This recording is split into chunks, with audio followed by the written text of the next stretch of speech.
Boy, look at that. It almost tipped it over. Hey, this is Jeff of Tauflader Mouse. Today we have a viewer request by Ben who wanted to see a supersonic beanbag round.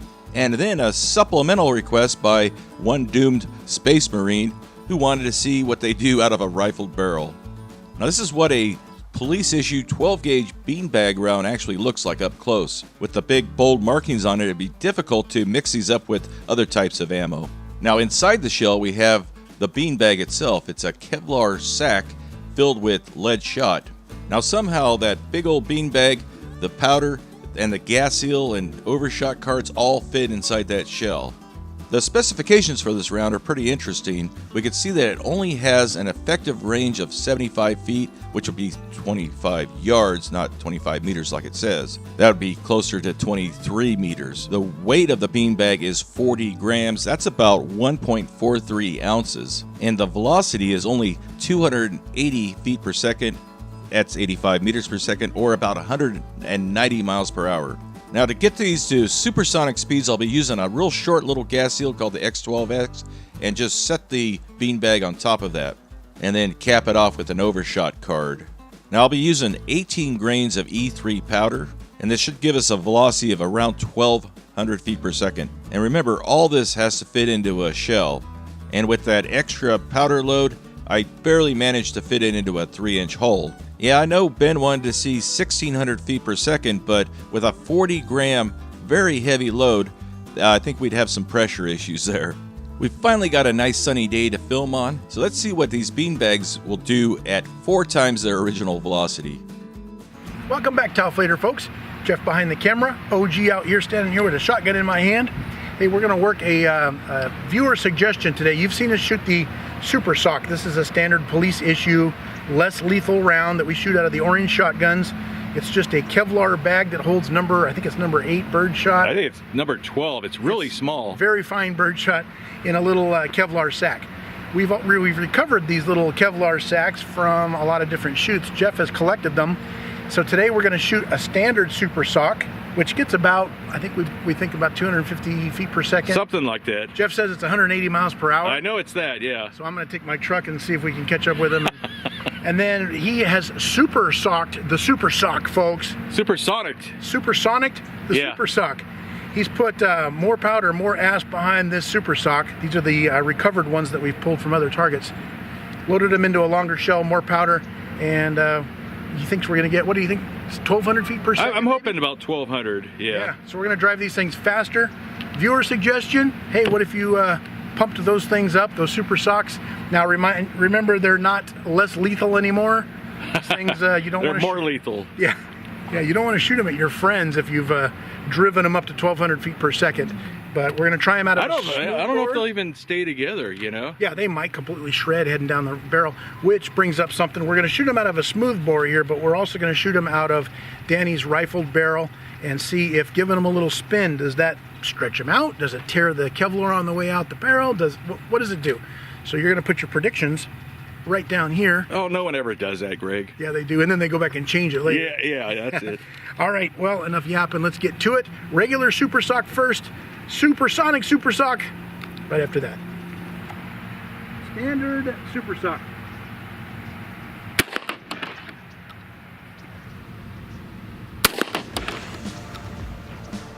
And again, this is the stock Super Sock, traveling at a mere 190 miles an hour.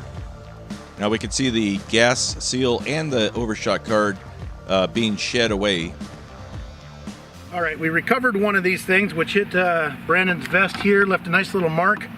Why, you ask, are they fluorescent green and leave a little chalk mark? Well, that's so police can find a bad guy later on. The chalk is UV, whatever, radiation.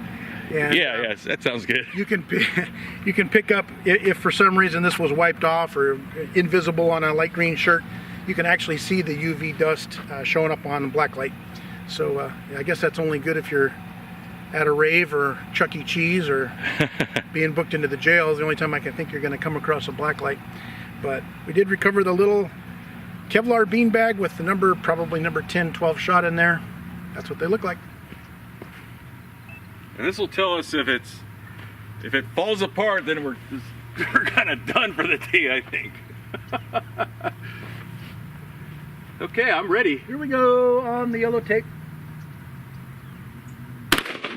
Oh, big difference. Regular shotgun recoil. 40 gram. Oh, big difference. And now the supersonic Super Sock, traveling at 1,200 feet per second. It's considerably faster and delivers a lot more energy.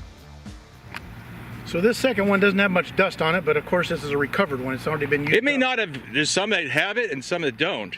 Yeah, I mean, you can see a little evidence of dust, but remember this one was already shot before. It's not a commercial grade one.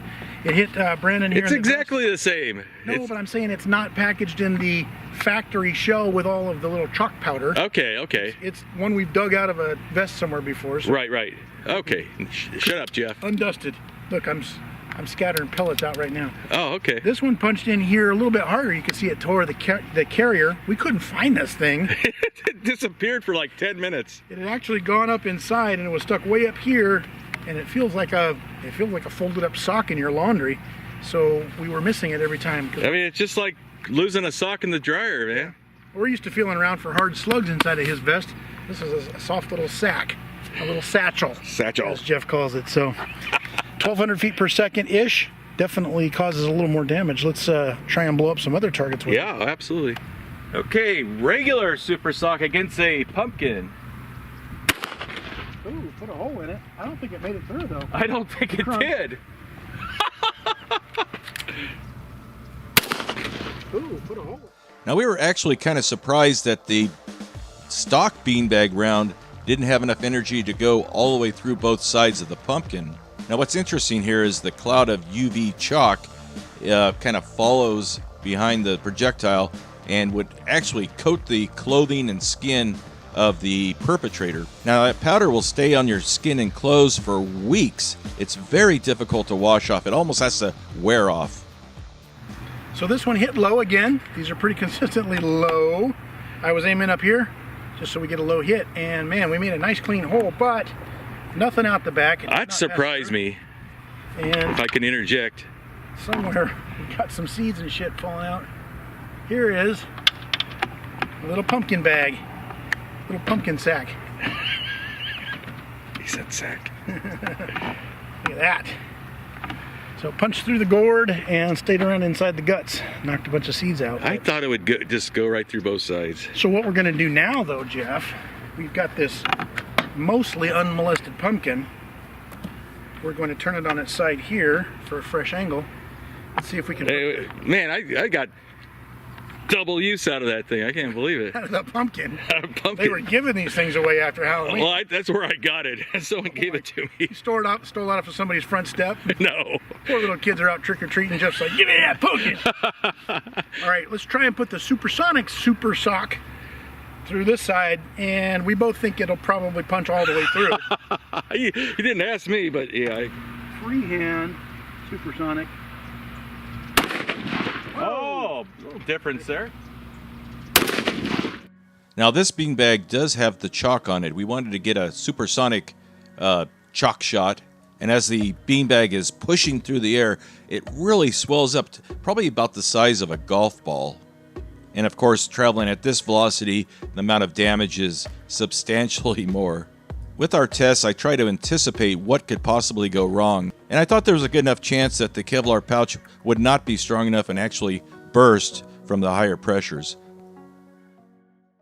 Okay, what's next, Greg? We have one of the supersonic Super Socks jammed into a rifled barrel, 24 inches of all rifled barrel. Yes, a rifled barrel on a shotgun. There's always that one guy. You got to explain that because there's always that one guy. Doesn't make it a rifle. No. That too. They insist that it's a shotgun. Why? They don't have rifling. Always that one guy. And we're trying to educate people that rifled barrels for shotguns actually They exist. exist. Hell, I bought one on, I think, eBay for my Remington. So very easy to drop in replacement barrels of any sort onto a shotgun.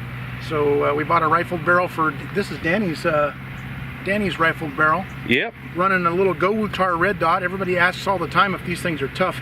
This thing has been out here under. Well, we haven't used it that much, but I'm happy with it so far. That's Yeah. all I can say. Gives a nice bright reticle in there. But we're going to run the Supersonic Super Sock out of a fully 24-inch rifled barrel. Yeah, that's going to be really interesting. At a jug of cat pee downrange. Jeff, how did you even save all of that? It took years. Okay, I'm ready. Here we go. I'm holding on the A. Okay. Oh! Oh! A lot of damage. That went straight back. A good indication that you center hit it. Okay, good. Oh! Now we can see, well, kind of, it's kind of a crummy high-speed camera shot, but we did get a little bit of spin going through the full rifling. Hey, that worked pretty good. It was So, most accurate yet. That was the most accurate one. And why, Jeff? Because of rifling. It makes everything better, right? So I was holding on the A. We got a nice accurate shot. It hit the C, but man, look at that hole. That's Now- crazy. I think it maybe I don't know if it caught enough spin. I haven't looked at the high-speed footage that closely. Well, by now, you guys will have seen it. Yeah, But maybe. no, it did not pass out the back. That's surprising. Instead, check this out. Inside here, we have some Kevlar shards, Sharks? and a whole bunch of little pellets. Are they number 12? Did you bring your shot measuring Here, tape? Let me check. Yeah, they taste like 12s. Okay. And then out the back, check this out. Out here on the ground, I found a little wet Kevlar panties, and this plug, the plug of the plastic jug, Wow. and it just ripped that. I thought it would go through both sides. You know, that's Look at the surprising. edges of that thing. That just shows you that big old, relatively slow-moving projectile. It's still going pretty fast. Yeah, but it just ripped that thing out of its place, Yeah. and then took this. But the fact it didn't keep going through the other side of the jug is kind of a surprise. It just 100% energy dump, we call you it. guys have already seen the energy transferred into that water, made a big old yellow mist, which is very funny because for a short time in the spring of 1993, Yellow Mist, I was in a barbershop quartet, and all we did was we re-released Tupac Shakur songs in a barbershop quartet, and we were called Yellow Mist, so who knew? But that's what you got out of that jug. Did you see that big giant water truck? Yeah, that was a good energy transfer. 100% energy transfer. 100%. That's almost all of it. Yeah, it's all, yeah.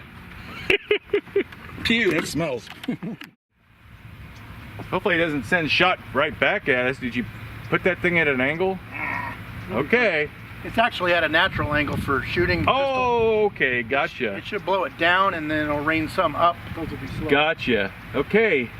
Steel target is maybe a bad idea. Okay, rifled barrel still. Here we go, between the bolts and a little low. Okay, I'm ready. Here we go. Oh boy, look at that! That's- It almost tipped it over. Exactly where you're aiming, more or less. More or less. I'm happy. It wanted to tip that thing over. Yeah. Oh boy.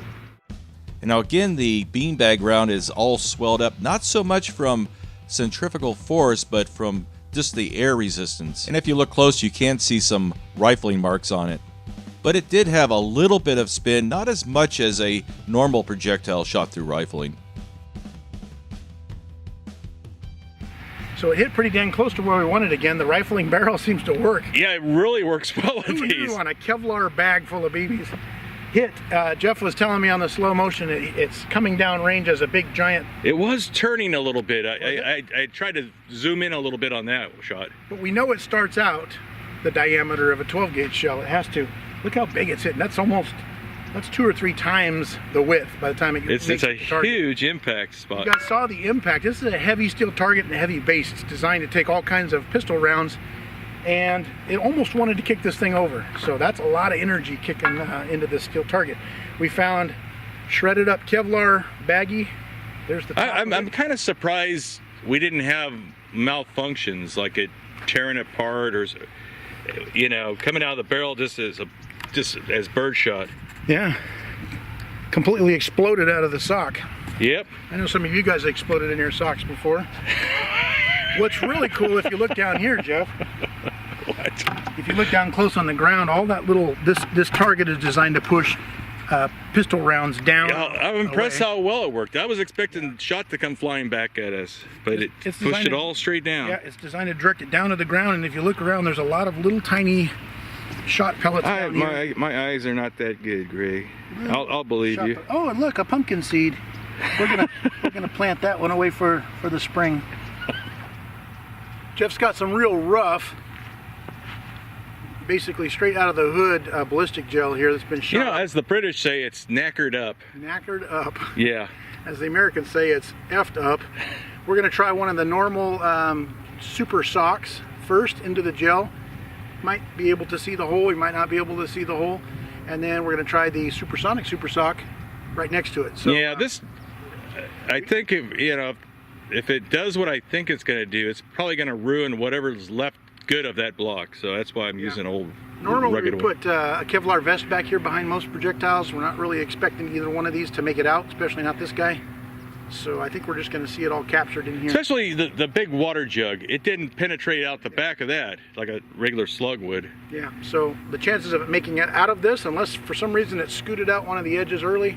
If you hit it right, you know. That's true. Everything has been going a little low and left. Except for you will rifle. just keep using the rifling because that one's actually doing better. All right, the super sock, and then we'll do the supersonic. And we super sock. haven't shot the standard super sock through full rifling. So with all that powder flinging out or whatever it's gonna Be do, all jacked up now. it's, in my imagination, it's gonna do something, which it never does. Yeah, according to what we just said, it's going to work out perfectly. Yeah. Okay. Let's give it a try.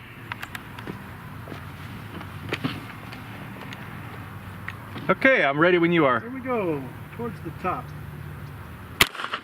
Oh, it came flying back. Towards the top. Now on this one, it does look like we had a bit more expansion of the beanbag round, which would be from centrifugal force, or if you prefer, centrifugal force if you just came back from a trip from Europe. And of course, the rate of spin is proportional to the velocity. The lower the velocity, the lower the rate of spin is. That was an interesting one because you didn't realize that it came bouncing back like it hit a I trampoline. saw something fly over us. I didn't realize it had gone straight over us. We found it, what, 10, 15 yards in front of Jeff's truck. Yeah, about 20 yards. It went all the way back. We found it, a big old giant ruptured thing, and you can see here the inside little Kevlar bag has herniated out I didn't through know the it was 2 layers. Look at outside that. Kevlar bag. Look at that. Quality there. It almost looks like a little Christmas stocking now. Too late. But look at this. Just so you guys know, next time the police are shooting you with less than lethal rounds, it is one bag inside of the other, just for strength. It's only one Kevlar bag inside of 2 Kevlar bags. But look what it did here. It did almost nothing. It left a really cool design, but 0, you can see back here if you want to shoot behind it, it made 0 penetration. Did not go in one bit, didn't break the skin, which is kind of what that's designed for. Supersonic super sock. So make sure you squint. Yeah, put your safety squints on. Yeah. When you're ready, I'm ready. here we go, it's dead center. Oh, Yep. boy. Yep. Yeah, lots of peppering coming back on us. Didn't hurt, but it was kind of what I thought would happen. Wow. Dead center. Oh, Yep. boy. Yep. All right, here comes our supersonic super sock, and what a violent, nasty, just grisly reaction with the ballistic gel. And once again, we had that 100% energy dump into the gel, and it had enough energy to throw that ballistic gel back a couple feet. Luckily, it didn't land in the dirt this time, huh? That was the first time I ever called anything correctly. Jeff said, hey, this is going to come back on us. It came back on us. But it wasn't, it was like, it just spit it back out. Yeah, It wasn't at high velocity or anything. It was half velocity. It was slow velocity. It was like someone threw a handful at us. It was sting you and make you realize. It didn't sting. Did you get stung? Me. I'm in front of you. It stung me. Oh, okay. Here's our little shredded Kevlar we found out in the ground in front. But check this out. There's our impact point, first of all. Here. That was a good, really, I got to hand it to you. Very good shot placement. Look at the damage in there. It looks like a splash in a pond that's frozen in time. You've got, can you see it? No. You touched it. That's what happened. Oh, Jesus. I told you about touching the gel. Well, that's what I get for eating peanut butter and jelly sandwiches with my fingers before I come out. There you go. That's better. So you can see the little, what are these little shot pellets splashed up in there. Very shallow penetration. And there's a little clot of it. It made it about 4 inches in there. Yeah. That little cluster right That there. little cluster Yeah. up there. But everything else is no deeper than about 2 inches, frozen into this big giant splash. Here's the cool thing. Now this is weird. Look where it impacted out here. It left all this Kevlar fibers, first of all. Unusual. But Jeff said on the high speed you can see this thing making a normally when we shoot gel we see the round expand back here. Yep. After it's entered the gel, it expands and makes its damage its permanent wound cavity back here. This time you saw the permanent wound cavity up front, which is something you never get to see. That's weird. So this is definitely not less lethal. And if you're wondering, that was kind of why I had that camera angle at a different angle this time. And here's the kooky part. Watch this. I came up here to look at this, and I noticed that that beanbag hit this thing, and like a cookie cutter, pushed this entire circle in. It has cut. Look at this plug. You can yank it out of there if you want. I might. I don't know if it'll come all the way out. But this is the opposite of an OG finger wiggle. This is a finger penetration. Easy. Oh, look at Look at that. that. I'm glad. See, aren't you glad I suggested that? Yeah, Jeff, you are science. There you go. Look at that. It cut that little plug just by pushing like a big button. It pushed that piece in and severed it. That's the weirdest thing yet. You can even see all the little buckshot striations on the edges there. Aren't you glad I used the word striation, Jeff? That's a big word. At least you didn't use literally, like everybody. Literally. Yeah, literally pushed it in. But Oh I my mean, gosh, that is the most overused word. And look here. Okay, enough ranting. Look here. That gets you a little bit closer to the buckshot or the birdshot pattern in there. That is crazy. So it tells you if you put a little ass behind a less lethal round, it becomes more lethal. Yeah, it's gonna. I don't this know. You're gonna have some blunt trauma issues. Well, Very shallow penetration, though. yeah, but you could actually. This could be fatal. If you hit some organs with some of those little stray pellets, you could be fatal in there. And that Oh, yeah. that blunt trauma right there that's nuts. That's about, I don't know, what would you say, 1.5 inches across? At least, yeah. Let me check. Yeah, it's about 1.5 inches across. And man, just did a lot of damage. So this was kind of fun. We set out today kind of wondering how we were going to do this, how this was going to go. Just needing to throw something out there. We're basically phoning it in. It's the end of the year. But this one turned out to be kind of cool. So Yeah, hope you guys liked it. It did a lot of things I didn't expect it to do. Yeah. But now, and look, you have a little fuzzy plug now as a friend to take you into the new year. Afterthought. Okay, we found one of these little bags that's already been shot through the pumpkin today. Jeff has these loaded holes, open, uncrimped loaded holes. We're going to throw this in the rifled barrel, and we have a jug out there at 31 yards away, jug of water. Yeah, First of all, can we even hit it? because I had this premonition that Did it go off? no, it's this one thing, you know. I had this premonition that people are going to ask me how do they do at longer range. They always say that, right? Yeah, I'm kind of, I don't even know. This is one of They're pretty. Yeah, I mean, don't think I'd be I'm able to really surprised the rifling is finally doing something better. They have a lot of drop on them though, so I don't know. Don't just aim point blank and maybe it'll skip right. off the ground or Point something. blank, here we go. I'm not ready yet. When you're ready. And Okay, can he hit it? It's not that far, but okay, I'm ready. it's a beanbag. That's right. Okay, that's just Here we think of go. it as a guy that's coming. He's racing towards you, ready to stab you or something. Okay, here we go. All right. Went off to the right. Yeah, not very accurate at 30 yards, which is like. And there you go, a fun viewer suggestion. I want to thank our Patreon supporters. I don't thank them enough, to be honest. I hope you enjoyed the video. Thank you for watching, and thank you for rating the videos. I'm looking forward to reading and replying to your comments. We'll see you next time.